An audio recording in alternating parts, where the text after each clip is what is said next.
Hola chicos, aquí con otro update rápido. La verdad, la skill no es lo que esperaba. No es una mala skill, pero la manera en que yo la estoy jugando no es la más óptima. Aún así esperaba que me llevara al menos hasta los mapas amarillos, pero comenzó a tener problemas muy pronto. Repito, la skill no es mala, pero la forma en la que yo la estoy jugando, Cyclone es simplemente superior. El problema principal en mi build es que estoy utilizando todos los slots de mi arma para potenciar Molten Burst, y Rage Vortex no golpea lo suficientemente rápido. Creo que la manera más óptima para jugar Rage Vortex es poder atacar con otra habilidad mientras Rage Storm está activo, ya que el daño no escala mucho con el nivel y contra enemigos con mucha vida es bastante lento.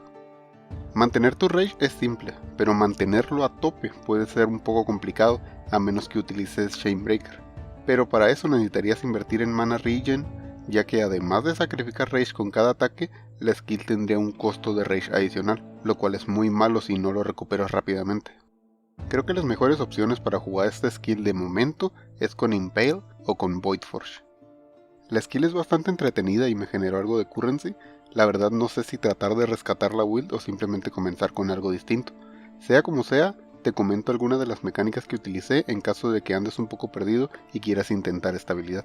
El juego es mucho más difícil ahora y la verdad tenía problemas para sobrevivir, así que decidí ir Defy Pain. Este nodo puede ser un poco peligroso, pero si añades resistencia al reflejo de daño, los efectos negativos desaparecen. Además, combiné esta habilidad con Baal Pact y Soul Tether, lo cual hace de mi HP muy sustentable y mi supervivencia aumentó muchísimo. Este combo funcionaría perfecto en una build de daño físico, ya que además de quitarte los efectos negativos de Defy Pain, nos quitaría los efectos negativos del reflejo de daño en general. Rage Vortex no tiene costo de maná, en su lugar cuesta vida. Si utilizas Life Tap en el resto de tus habilidades de soporte o movimiento, puedes utilizar todo tu maná para reservar auras. En mi caso utilicé Enger, Herald of Ash y Arctic Armor, pero en una versión física bien podrías utilizar algo como Pride, Herald of Purity y Arctic Armor. Arctic Armor será actualizada pronto y otorgará inmunidad al Freeze, así que es muy buena.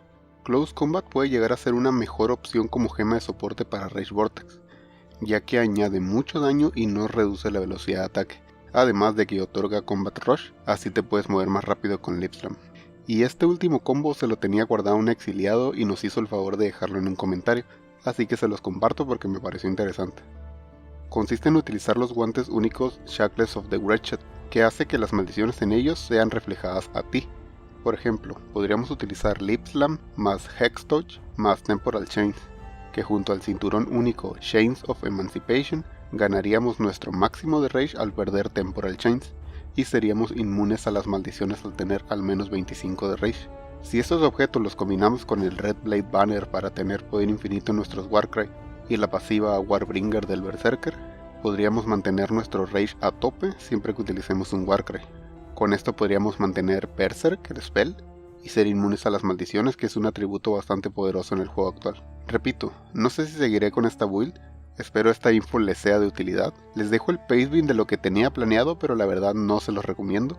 Y si alguien tiene una versión funcional de la build, pues lo invito a compartirla, quizá me anime a continuar con ella un poco más. Y pues gracias por ver el vídeo, considera suscribirte si te gusta mi contenido y las builds raras, y nos vemos en el próximo.